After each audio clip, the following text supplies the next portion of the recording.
നമ്മുടെ ജീവിതത്തിൽ നമുക്ക് പല അറിവുകളും ഉണ്ടാകാം. എന്നാൽ നാം നേടിയതും നമ്മുടെ കഴിവുകൾക്കും അപ്പുറത്ത് ചില കാര്യങ്ങൾ നടക്കുമ്പോൾ എന്ത് ചെയ്യണമെന്നറിയാതെ ഒരുപക്ഷെ നാം ഭാരപ്പെട്ടേക്കാം. നമ്മുടെ ജീവിതയാത്രയിൽ പ്രകാരം പല സാഹചര്യങ്ങളും കടന്നു വരുമ്പോൾ അവിടെയെല്ലാം നമ്മെ സഹായിക്കുന്ന, നമ്മെ കരുതുന്ന, നമുക്ക് വേണ്ടി പ്രവർത്തിക്കുന്ന, നമ്മെ എക്വിപ്പ് ചെയ്യുന്ന ദൈവ സാന്നിധ്യം നാം തിരിച്ചറിഞ്ഞിട്ടില്ല എങ്കിൽ പലപ്പോഴും നമ്മുടെ ജീവിതത്തിൽ തുടർച്ചയായ പരാജയങ്ങൾ കടന്നു വന്നേക്കാം. അതുകൊണ്ട് തന്നെ നമ്മുടെ ജീവിതത്തിൽ നാം വിജയം കാണുവാൻ ദൈവശബ്ദത്തിന് കാതോർക്കേണ്ടത് ആവശ്യമാണ്. നമ്മെക്കുറിച്ചുള്ള ദൈവിക പദ്ധതി എന്നത് ഈ ലോകത്ത് വിജയകരമായ ഒരു ജീവിതം നാം നയിക്കണം എന്നത് മാത്രമല്ല, നിത്യതയിലേക്ക് നമ്മെ ഒരുക്കുക എന്ന ദൈവിക പദ്ധതി കൂടി ദൈവാത്മാവ് നിർവഹിക്കുന്നു എന്ന് നാം തിരിച്ചറിയേണ്ടത് ആവശ്യമാണ്. നമ്മുടെ ജീവിതത്തിൽ കടന്നു വന്ന അകൃത്യങ്ങളും പാപങ്ങളും ഈ ദൈവത്തിൽ നിന്ന് നമ്മെ അകറ്റുന്നു എങ്കിൽ അവിടെ നമ്മുടെ ഹൃദയത്തെ പുതുക്കി ദൈവാത്മാവിന്റെ നിയന്ത്രണത്തിൽ നാം ആയിത്തീർന്ന് മരണത്തിൽ നിന്ന് ജീവനിലേക്ക്, ശാപത്തിൽ നിന്ന് അനുഗ്രഹത്തിലേക്ക് നാം മാറ്റപ്പെടണമെന്ന് ദൈവം നമ്മെ കുറിച്ച് ആഗ്രഹിക്കുകയാണ്. യെഹെസ്കേൽ പ്രവാചകന്റെ പുസ്തകം 18-ാം അധ്യായം 31-ാമത്തെ വാക്യത്തിന്റെ 2-ാം പകുതിയിൽ നമുക്ക് ഇപ്രകാരം കാണുവാൻ കഴിയും: നിങ്ങൾക്ക് പുതിയൊരു ഹൃദയത്തെയും പുതിയൊരു ആത്മാവിനെയും സമ്പാദിച്ചു കൊള്ളുവിൻ. ഇസ്രായേൽ ഗൃഹമേ, നിങ്ങൾ എന്തിന് മരിക്കുന്നു? ദൈവം സ്നേഹിച്ച ജനം നാശത്തിലേക്ക് കടന്നു പോകുന്നതിന് പകരം നിങ്ങൾക്കൊരു അനുഗ്രഹമുണ്ട് എന്ന് ദൈവാത്മാവിനാൽ പ്രവാചകൻ അവിടെ ഓർമ്മിപ്പിക്കുകയാണ്. ശാപത്തിൽ നിന്ന് അനുഗ്രഹത്തിലേക്ക്, മരണത്തിൽ നിന്ന് ജീവനിലേക്ക് നാം മാറ്റപ്പെടണമെങ്കിൽ പ്രധാനമായും 2 കാര്യം നടക്കേണ്ടതുണ്ട്. ഒന്ന്, ദൈവം നൽകുന്ന പുതിയൊരു ഹൃദയത്തിന്റെ ഉടമയാകണം. മാനുഷികമായി ചിന്തിച്ചാൽ അസാധ്യമാണ് എങ്കിലും ദൈവവചനത്തിലൂടെ ദൈവം നമ്മെ ഓർമ്മിപ്പിക്കുന്ന ദൈവിക ശബ്ദമനുസരിച്ച് നാം ജീവിക്കുവാൻ തുടങ്ങുമ്പോൾ, കഴിഞ്ഞ കാലങ്ങളിൽ നമ്മുടെ ജീവിതത്തിൽ സംഭവിച്ചു പോയതിനെ ദൈവസന്നിധിയിൽ ഏറ്റുപറഞ്ഞ് ഉപേക്ഷിക്കുവാൻ തയ്യാറാകുമ്പോൾ, ദൈവമേ, എനിക്കെന്നെ സഹായത്തിന് ആരുമില്ല, അങ്ങനെ സഹായിക്കണമേ എന്ന് പറഞ്ഞ് ദൈവസന്നിധിയിൽ അടുത്തു ചെല്ലുമ്പോൾ നമ്മുടെ പാപപരിഹാരത്തിനായി കാൽവറി കുറിച്ചിൽ യാഗമായി തീർന്ന യേശു ക്രിസ്തുവിന്റെ രക്തത്താൽ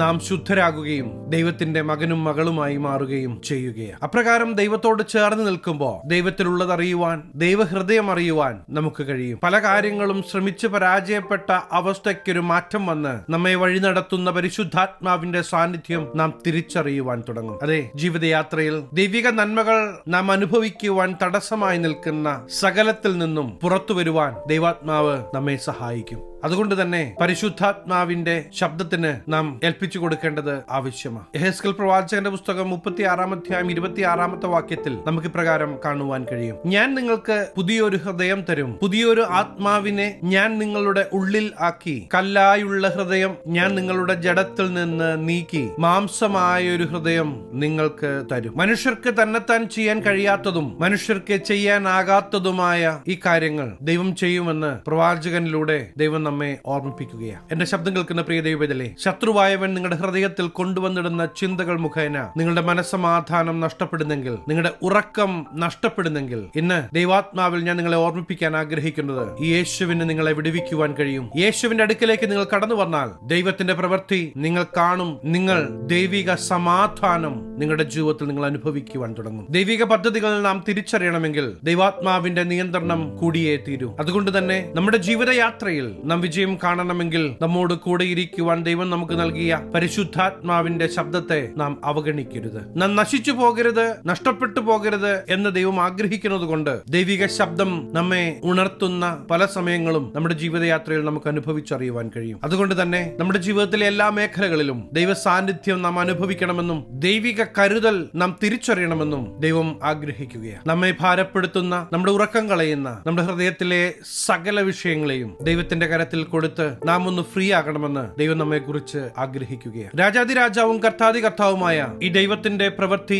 ജീവിത മേഖലകളിൽ വെളിപ്പെടുത്തുവാൻ ദൈവത്തിന് പദ്ധതിയുണ്ട് എന്ന് നാം തിരിച്ചറിയേണ്ടത് ആവശ്യമാണ്. ഇന്ന് നാം കടന്നു പോകുന്ന സാഹചര്യങ്ങൾ അറിയുന്ന ഒരു ദൈവമുണ്ട്. അതുകൊണ്ട് തന്നെ ഈ ദൈവത്തിൽ നിന്ന് നമുക്കൊന്നും മറച്ചു വെക്കേണ്ടതില്ല. ഈ ദൈവത്തോട് നാം നമ്മുടെ വിഷയങ്ങൾ തുറന്നു പറയുവാൻ തയ്യാറാണെങ്കിൽ, യേശുവിന്റെ മുമ്പാകെ നിങ്ങളുടെ ഹൃദയത്തെ തുറക്കുവാൻ നിങ്ങൾ തയ്യാറാകുന്നെങ്കിൽ തീർച്ചയായും നിങ്ങളുടെ അവസ്ഥയ്ക്ക് ഒരു മാറ്റം വരിക തന്നെ ചെയ്യും. ഈ ദൈവം സാധ്യതകൾ നോക്കിയല്ല പ്രവർത്തിക്കുന്നത് എന്ന് നാം തിരിച്ചറിയേണ്ടത് ആവശ്യമാണ്. എല്ലാ സാധ്യതകളും അസ്തമിച്ചാലും ഇല്ലാത്തതിനെ ഉള്ളതുപോലെ വിളിച്ചു വരുത്തുവാൻ കഴിയുന്ന ജീവിക്കുന്ന ദൈവത്തിന്റെ പ്രവൃത്തി പ്രിയ ദൈവജനെ നിങ്ങൾ അനുഭവിക്കുവാൻ പോകുകയാണ്. അതെ, ഈ ദൈവം ഇന്നും ജീവിക്കുന്നു എന്ന് നാം തിരിച്ചറിയണം. എന്നോടൊപ്പം ചേർന്നൊന്ന് പറയാമോ? എന്റെ ജീവിതയാത്രയിൽ ഈ ജീവിക്കുന്ന ദൈവത്തിന്റെ പ്രവൃത്തി ഞാൻ അനുഭവിക്കുമെന്ന് ഒന്ന് പറഞ്ഞേ. നിങ്ങൾ പറയുന്നത് പോലെ നിങ്ങളുടെ ജീവിതയാത്രയിൽ ആ ദൈവ സാന്നിധ്യം നിങ്ങൾ അനുഭവിക്കുവാൻ പോകുകയാണ്. എന്റെ ശബ്ദം കേൾക്കുന്ന പ്രിയ ദൈവത്തിലെ ഈ ദൈവസന്നിധിയിലേക്ക് നാം അടുത്തു വരുമ്പോ നമ്മുടെ ഹൃദയത്തിൽ നിന്ന് സകല സംശയങ്ങളും എടുത്ത് വെളിയിൽ കളയേണ്ടത് ആവശ്യമാണ്. എന്നിട്ട് ഒന്നും സംശയിക്കാതെ എന്റെ ദൈവം പ്രവർത്തിക്കും,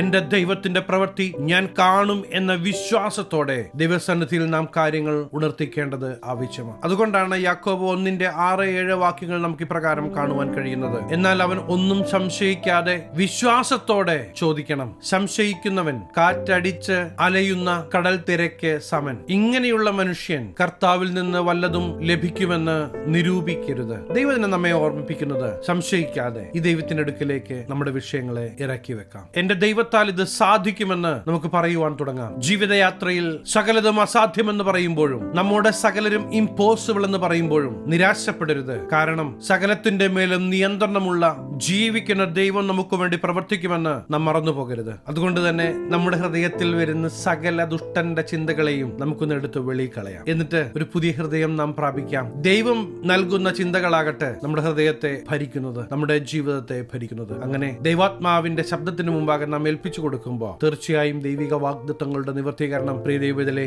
നിങ്ങളുടെ ജീവിതയാത്രയിൽ നിങ്ങൾ കാണുവാൻ പോകുകയാണ്. മത്തായി എഴുതിയ സുവിശേഷം 5-8 വാക്യത്തിൽ നമുക്ക് ഇപ്രകാരം കാണുവാൻ കഴിയും. ഹൃദയശുദ്ധിയുള്ളവർ ഭാഗ്യവാന്മാർ, അവർ ദൈവത്തെ കാണും. ഇന്ന് ഈ ശബ്ദം കേൾക്കുമ്പോൾ നമ്മുടെ ഹൃദയത്തിന്റെ, നമ്മുടെ ജീവിതത്തിന്റെ നിയന്ത്രണം ഏറ്റെടുക്കുവാൻ യേശു ക്രിസ്തുവിനെ നമുക്ക് അനുവദിക്കാം. ദൈവാത്മാവിന്റെ നിയന്ത്രണത്തിന് വേണ്ടി നമുക്ക് നമ്മെ ഏൽപ്പിച്ചു കൊടുക്കാം. പ്രിയ ദൈവത്തിലെ ഞാനൊരു കാര്യം ഉറപ്പ് പറയാം. നമ്മുടെ കണക്ക് കൂട്ടലുകൾക്ക് അപ്പുറത്ത് പ്രവർത്തിക്കുവാൻ കഴിയുന്നവനാ ഈ ജീവിക്കുന്ന ദൈവം. നിരാശപ്പെടരുത്. കയ്യിലുള്ളത് വെച്ച് കണക്ക് കൂട്ടി നിങ്ങൾ ഭാരപ്പെടേണ്ട. ദൈവം പറഞ്ഞിട്ട് ചുവടുകൾ വെച്ചതാണെങ്കിൽ തീർച്ചയായും ഇതിന്റെ മേലൊരു നീക്കുപോക്ക് ദൈവം നിങ്ങൾക്ക് വേണ്ടി ചെയ്തിരിക്കും.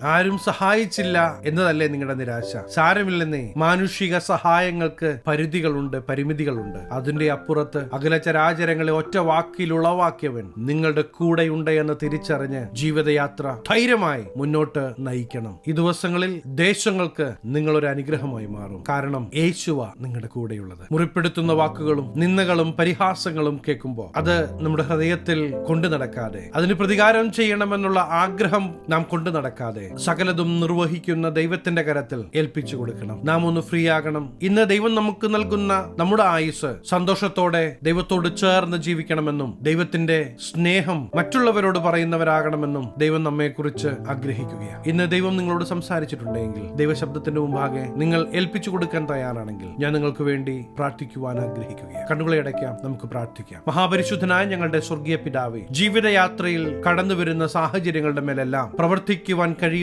ജീവിക്കുന്ന ദൈവത്തിന്റെ പ്രവൃത്തി ഈ ദിവസങ്ങളിൽ ഈ ജനം അനുഭവിച്ചറിയട്ടെ. ശത്രുവായവൻ കൊണ്ടുവന്നിടുന്ന സകല ചിന്തകളുടെ മേലും അവന്റെ സകല പദ്ധതികളുടെ മേലും ദൈവികമായൊരു നീക്കുപോക്കും ദൈവത്തിന്റെ പ്രവൃത്തിയും ഈ ദിവസങ്ങളിൽ വെളിപ്പെടട്ടെ. ഈ ജനം ദേശത്ത് ഒരു അനുഗ്രഹമാകട്ടെ. അനുഗ്രഹിച്ചു പ്രാർത്ഥിക്കുന്നു. സകല മാനമഹത്വം അങ്ങയ്ക്ക്, സകലവും യേശു ക്രിസ്തുവിന്റെ നിസ്തുല്യ നാമത്തിൽ തന്നെ, ആമേൻ. പ്രിയ ദൈവത്തിലെ യേശുവുണ്ട് നിങ്ങളുടെ കൂടെ. അതുകൊണ്ട് നിങ്ങൾ നശിച്ചു പോകുകയില്ല. നിങ്ങൾ ദേശങ്ങൾക്ക് ഒരു അനുഗ്രഹമായി മാറും. ഈ ചെറിയ സന്ദേശം നിങ്ങൾക്ക് അനുഗ്രഹമായെങ്കിൽ തീർച്ചയായും ഞങ്ങളെ അറിയിക്കണം. അനേകർക്ക് അനുഗ്രഹമാകേണ്ടതിന് സ്നേഹിതർക്ക് ഷെയർ ചെയ്യുക, ഫോർവേഡ് ചെയ്യുക. നിങ്ങൾ ഈ ചാനൽ ഇതുവരെയായിട്ടും സബ്സ്ക്രൈബ് ചെയ്തിട്ടില്ല എങ്കിൽ തീർച്ചയായും സബ്സ്ക്രൈബ് ചെയ്യണം. ദൈവം അനുവദിച്ചാൽ അടുത്ത ദിവസം നമുക്ക് വീണ്ടും കാണാം.